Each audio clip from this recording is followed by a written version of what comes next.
Tignan niyo to mga idol, napakaangas ng Indianong to mga idol. Sinabi ba naman na round 2 at round 3 lang daw ang ating pambatong Pinoy? And before we fight, I already have a game plan. I will knock him out the second round or third round because first. At dagdag mo pa dyan mga idol, pinagbantaan pa nito ang ating pambato at sinabing wag na itong lumaban at umuwi na lang ng Pilipinas na magtanim na lang daw ng kamote. Grabe po ang panglalait na ginawa ng kalabang ito mga idol. Pero sa mismong laban, bugbog sarado ang kalabang Indiano mga idol.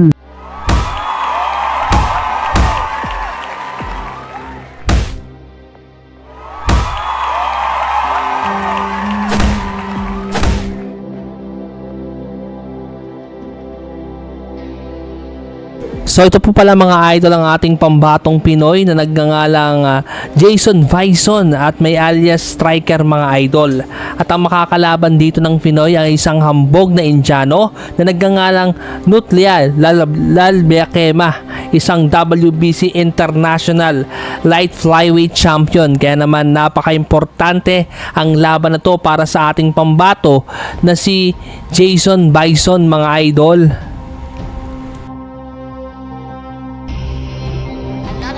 Mula na natin mga idol ang laban ng dalawang boksingerong to mga idol. Tignan natin kung ano ba ang magiging resulta ng laban nila mga idol. Isang Indiano na nahambog at isa namang Jason Vison na Filipino fighter na napaka-humble mga idol. Let's go mga idol, simulan na natin at huwag kayong kukurap mga idol ko. Let's go mga. Tignan natin mga idol kung may pag-asa nga bang maging world champion itong si Jason Vison dahil sa kanyang kartada na 14 wins, 2 talo at 8 doon ay galing sa knockout at pambato natin sa minimum weight division mga idol. May edad na 27 anyos. Tingin nyo mga idol, may pag-asa bang maging world champion ang isang Jason Vison? Paki-comment sa comment section. At napaka-importante pong laban ito dahil nakataya rito ang WBC Asian Continental Light Flyweight Champion mga idol. Kaya naman parehas agresibo dito sa round number 1 ang dalawang mandirigmang to mga idol. Kaya naman huwag kayong kukurap dahil napakagandang laban to sa pagitan ng Indiano at Filipino fighter na si Jason Vison. Magandang over right hand ang pinapakita ng Indiano pero magandang depensa po. Uy, malakas na right hook ang pinakita doon ng ating pambatong Pinoy pero bumawi ang Indiano, hindi nakatama. Magandang depensa ang pinapakita rito ng ating pambato na si Jason Vison. Sino mga taga Agusan del Sur mga idol, no? Agusan del Sur, Philippines, dahil taga doon po ang ating pambato na si Jason Vison. Paki-comment sa comment section mga idol, no? Jason is staying patient. He's keeping his range. But you know, I know both these men know it's time for them. Uy, big right hook. Galing naman doon kay... Pero nakatama doon si Jason Vison. Halos... Grabe, ang ganda ng palitan ng dalawang boksingerong to mga idol. Ito yung mga gusto ng mga boxing fans mga idol. Yung talagang palitan. Tapos na ang round 1. So, dito na tayo sa round 2 mga idol. Tignan natin kung ano pa ang magiging action na gagawin dito ng dalawang boksingero. No, ito ba yung mga gusto nyo mga idol, yung palitan talaga, no? Paki-comment sa comment section. Kung ngayon lang kayo napadpad mga idol sa aking munting channel, ay paki-like and pindutin mo na rin yung subscribe button para like kang updated sa mga gantong laban sa mundo ng boxing mga idol, no? Ito dapat yung hindi nyo pinapalagpas mga idol. Agresibo rin doon ang Indiano mga idol. Ang gaganda ng over right hand and left hand ng Indianong to mga idol. Pero magandang depensa naman ang pinapakawala ang ginagawa rito ng Pinoy. Good combinations by shows. He lands some good body shots and then away from hitting Jason. 2 rounds, then all the other fights combined. So dito sa round 2 mga idol, malalakas na kombinasyon ang pinapakawala ng Indiano mga idol. Pero hindi natitinag ang ating pambatong Pinoy. Setting it up. Maganda yung stamina, no? Maganda yung kondisyon dito ng ating pambato.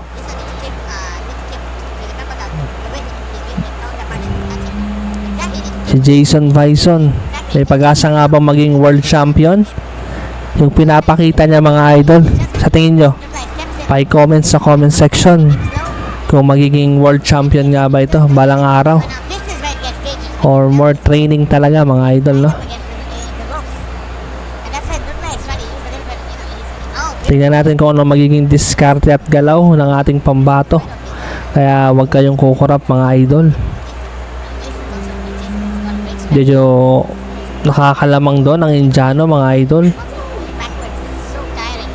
Tingnan natin yung yabang ng Indianong to mga idol. You can see that God chases the Jackson. O tingnan nyo yung mga kombinasyon ng ginagawa rito. Sa round number 2, tinatawanan lang ni Jason Bison ang suntok ng kalaban mga idol.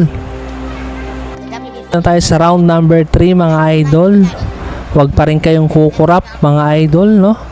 Salamat sa pagsuporta nyo. Kung nanonood ka pa rin mga idol, maraming salamat. Makikingi ng share mga idol, pakishare ng video at pindutin mo na yung like and subscribe button para lagi kang updated sa mga gantong laban, no? Bilang suporta na rin sa mga Pinoy boxer na lumalaban sa ibang bansa para sa karangalan natin mga idol, no? Gandang kombinasyon ang ginagawa doon ni Jason Bison. Sabay iikot, no? Parang Manny Pacquiao din tong Pinoy na to. So mga idol, no, naganap tong laban na to noong June 6, 2022, no, para sa WBC Asian Continental Light Flyweight title. Kaya napaka-importante itong laban na to para sa ating pambatong Pinoy na si Jason Bison mga idol.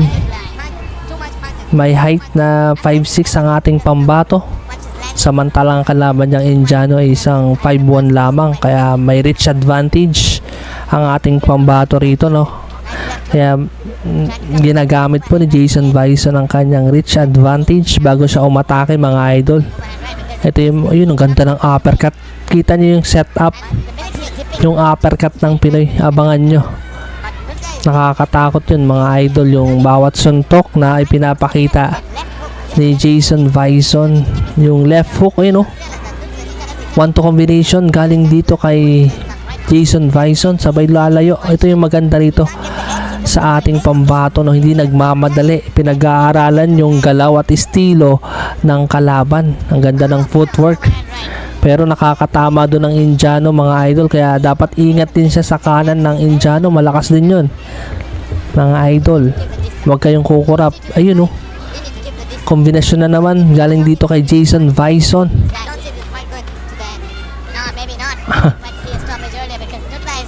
Tingnan natin yung angas ng Indiano mga idol, no? Kasi maangas, inangasan yung Pinoy na to. So tungo na tayo dito sa round number 4 mga idol. Kung ngayon ay nanonood ka pa rin ay paki-like ng video at paki-share, no? Maraming salamat mga idol. Ang gandang laban to dito sa round number 4.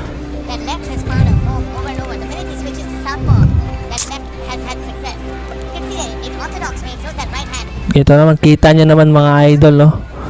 Kung paano dinodumina ng Pinoy ang Indianong to mga idol. Tinuturuan ba ng leksyon dahil sa kayabangan na round 2 lang daw ang ating pambato, na umuwi na lang ng Pilipinas at magtanim na lang daw ng kamote. Kaya tingnan natin kung ano ba ang diskarte na gagawin dito, no? Nakamao na lang daw ang magsasabi, no? Magtuturo ng leksyon sa mayabang na Indianong to mga idol. Pasensya na mga idol kung medyo maingay tayo. Salamat sa lahat ng nakakaunawa. At hello sa mga basher ko dyan mga idol, no? So, tingnan natin. Nakatama doon ang Indiano. Tingnan nyo yung kaliwa ng Indiano mga idol. Kailangan mag-ingat din doon ang Pinoy. Ito yung sinasabi ko sa inyo mga idol, yung setup, yung kaliwa ng Indiano, malakas po, isang southpaw fighter po itong kalaban niya, pero hindi nagpapatalo dito ang Pinoy. Umaatake din mga idol, no? Magandang opensa na ginagawa din doon ng Pinoy, hindi nagpapatalo. So tingnan natin mga idol, 10 seconds left dito sa round number 4. Okay, tingnan niyo yung mga kombinasyon na ginagawa doon ng Pinoy. Ang ganda ng kanan, ng setup, kaliwa. What a fight mga idol, napakagandang laban para sa dalawang boksingerong to. So dito na tayo sa round number 5. Ang ganda na po ng laban na to. Hindi na po i-predict kung sino ang mananalo sa kanilang dalawa mga idol. Sa tingin nyo mga idol, sino yung nakakalamang sa laban na to mga idol? Paki-comment sa comment section, no? Ito yung maganda sa mga boxing fans, no? Sumusuporta sa mga Pilipino. Ikaw ba mga idol, sumusuporta ka ba sa mga Pinoy na kagaya ni Jason Bison? Yun, ang ganda ng kaliwa doon. Yun yung nakakatakot, yung kaliwa ng Pinoy. Kapag tumama yun, talagang may paglalagyan ng kalaban mga idol. Kaya wag kayong kukurap sa Pinoy na to. May alias striker mga idol. At isang knockout artist po ang ating pambato. Kaya hindi imposibleng ma-knockout ang kalaban.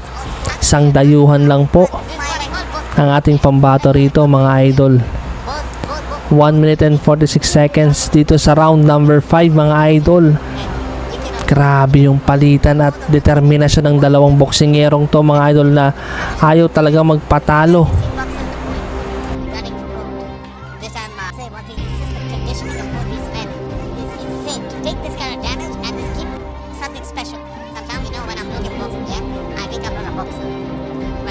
So 30 seconds left mga idol. May pag-asa nga ba maging world champion si Jason Bison? Paki-comment sa comment section. Ang ganda ng jab doon na pinakita ng Pinoy. Nag-over right hand tong si Indiano pero hindi nakatama sa ating pambato. Tingnan niyo mga grabe, illegal punch. Dapat binawasan doon ang Indiano. Napakadaya doon mga idol, no? Ang laban na to mga idol is scheduled for round number 10 para sa WBC Asian Flyweight title mga idol. Kaya napaka-importante po ito para sa ating pambatong Pinoy. Gandang depensa doon ang ito yung maganda kay Jason Bison mga idol, no? Yung diskarte niya mga idol, pinapagod niyo muna yung kalaban bago ito umatake. Napaka-epektibo ang ginagawa rito ng ating pambato. Napapayakap na doon ang Indiano mga idol.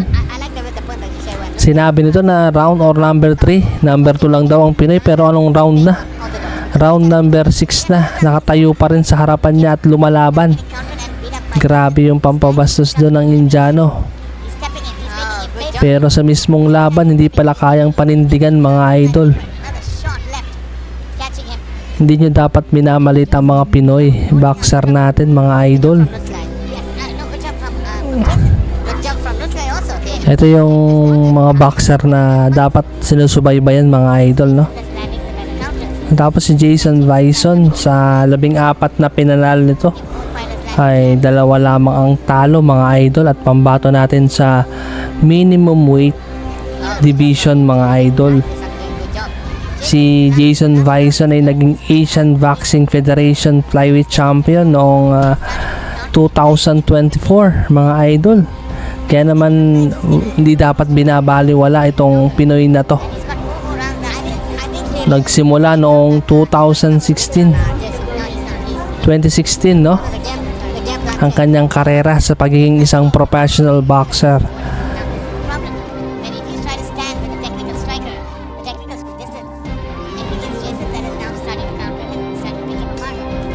So round number 7 na tayo mga idol, no? Kung patuloy pa rin kayong nanonood dito sa channel natin mga idol, maraming salamat sa iyo. At sa mga nanonood, paki-share ng video na to mga idol. Maraming salamat. Paki-like and share. Pindutin mo na rin yung subscribe button para lagi kang updated sa mga gantong laban sa mundo ng boxing, mga idol. Of a massive title fight that neither will come to an end. Good body shot galing kay Jason Bison, mga idol. Jason has woken 1-2 combination, 1-2-3-4-5-6 combination galing kay lead uppercut by Jason. eto ang dapat na hindi nyo pinapalagpas. Dito nakakalamang dito ang ating pambatong Pinoy. Switch stances. Dito sa round number 7, ayun ang ganda ng Need to switch stance because we saw left hook doon, no? Napakalakas yung left hook doon, napaatras doon. he was doing Si Jason Bison, ang ganda na yun. again when Pinagod lang itong Indiano, mga idol, no? someone switched. Kita nyo naman kung gaano, Now wait a second. Now he switched to southpaw. He switched to southpaw. no? Dinadaya na lang ba ang ating pambato rito Jason getting a little uncomfortable. sa kanilang baluarte, mga idol? The minute he switches to southpaw, he gets a Kaya dapat knockout win ang gagawin dito ni Kabayan. exactly because the angle of approach changes. Ganda ng mga Now he's back to orthodox. gandang depensa doon ang ginagawa ng Pinoy. Look, immediately he doesn't. 1, 2, 3, 4. He's still orthodox. Exactly. It's frustrating to see because it's, both these guys now switch. If he's looking to switch, now both of them have calmed down. They both see again. He's leaping in, and that's what Jason is making him pay for left hook uppercut. So dito tayo sa round number 8, mga idol. Good hook from this one again. Sa tingin nyo, mga idol, sino yung nakakalamang Just it's sa kanilang dalawa? Paki-comment sa comment section. that target. At kung taga saan kayo, mga idol, no? Paki-comment na rin para malaman ko kung saang lugar ng galing tong video na ito napanood nyo. Kaya naman napaka-importante, mga idol, no, nandito kayo na sumusuporta sa mga Pinoy boxer na katulad ni Jason Bison. That jab. Again, that Kung anong suporta na binibigay nyo sa ating pambansang kamao, Manny Pacquiao, ganun din dapat sa mga Pinoy boxer na kagaya ni Jason Bison. Ang ganda ng kombinasyon dito na pinapakawalan ni Jason Bison. Medyo pagod na yung Indiano, mga idol, no? Nakakaramdam na ng pagod ang Indiano. Ganda kombinasyon. Kita nyo yun, mga idol. Look at this. He's up. And but it's a corner job to keep it clean. Make sure there's no water. Nice shots in the clinch. And you see again, Jason is smart. He's slowed down because he knows he needs to go hard again for the next 2 rounds. Oh! Magandang kombinasyon doon ang ginagawa ng dalawang boxingero dito sa round number 8. Magandang palitan. Right. And a good left. Doon nakabawi doon ang Indiano, mga idol. Very, very nice. Wow. He swings for fences. Grabe. Hands catching him. Grabe din yung determinasyon na pinapakita ng Indiano. Kaya naman nakakamangha. Oh, that means something is So, dulas po. Dito ang ating pambato sa sobrang pagod na, mga idol, no? there's something hurt Jason. That's what I'm talking about. Wala na sa anggulo Because if Jason jump, ang mga suntok ng Indiano, pero magandang kanan doon. no, but if there's something Big right hand galing dito kay sa Indiano, mga idol. slow down or he's gotten hit by a hard shot. And look like just So, 10 seconds left dito sa round number 8. bunch of shots ending. Kaya wag kayong kukurap, mga idol. Oh, big left hook. Oh, Oh, nakabawi doon. connected. Si Jason Bison sa atake doon ng Indiano. But man, what a chin. Grabe. Great chin. Ang ginawa ng dalawang boxingero dito sa round number 8. Ang dami na nangyari. Round number 8 pa lang, mga idol. Pick up a fight. So, dito na tayo sa round number 9. Jason trying to come in, catch him with some combinations. Ganda. Dito umpisa pa lang ang round 9. He's stepping in everything he's got. Napaka-agresibo na dito ng Pinoy na si Jason Bison. Like I was telling you before, yeah? Sino yung mga mahihilig sa boxing dyan? Paki-comment Sorry. sa comment section, mga idol, no? Ganito ba yung mga gusto nyong laban? Yung talagang palitan? These shots. Again, that big left hand. Grabe.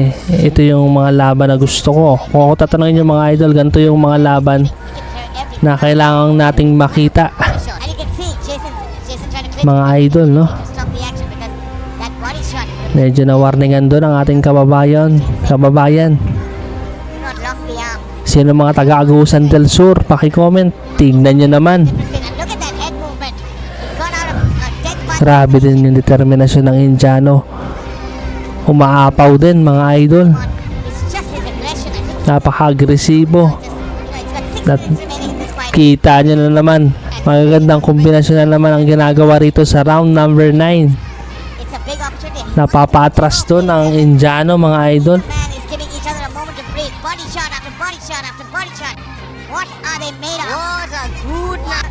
Grabe, pati yung pati commentator mga idol talaga napapahanga sa dalawang boksingerong to mga idol. Palitan kung palitan talaga. Beautiful combination. Grabe. Kaya wag kayong kukurap mga idol. Tignan nyo ang ganda ng laban. Body shot. I've seen it happen in the So dito na tayo sa round number 10. Last round na mga idol. Kaya naman sa lahat na nandito pa rin na sumusuporta, makikingi ng like at pakishare ng video.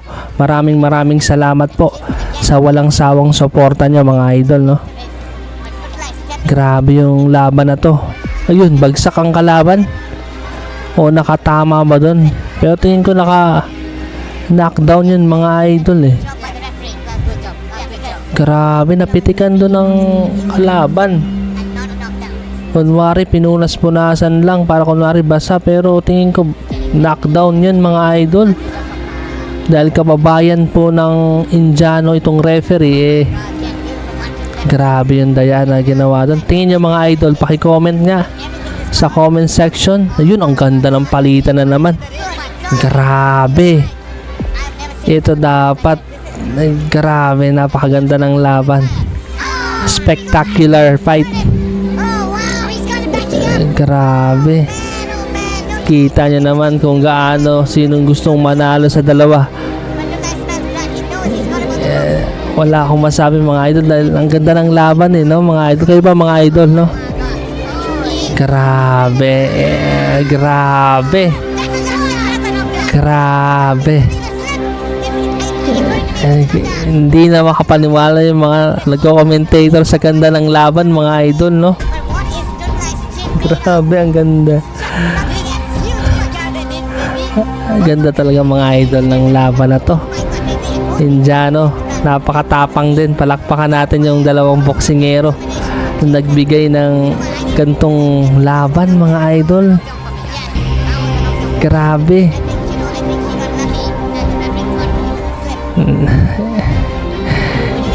Grabe talaga mga idol, no? Ito hindi nyo pinapalagpas.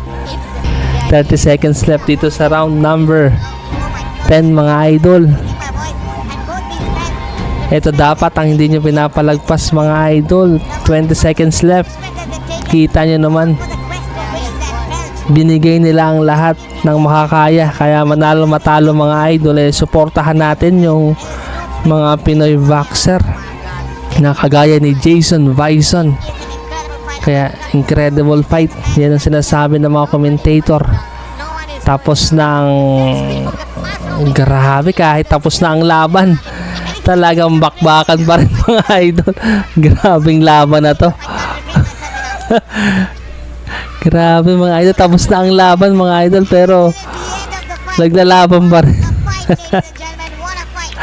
Ang galing. Sa tingin niyo mga idol, sino yung nanalo sa dalawang to mga idol? Paki-comment sa comment section, no? Bago i-announce yung laban, sa tingin niyo sino ang lamang sa dalawang boksingero? Paki-like and share ng video mga idol. Maraming salamat mga idol. 94, 97, 97, 93, and 94, 96 for your winner. And now, the WBC. So tingnan natin kung sino yung WBC champion. Si Jason Bison. Maraming salamat at panalo ang ating pambato na si Jason Bison. Sulit ang laban mga idol. Kung nagustuhan mo tong video na ito ay paki-like at paki-share. Maraming salamat sa iyo idol. Congratulations Jason Bison.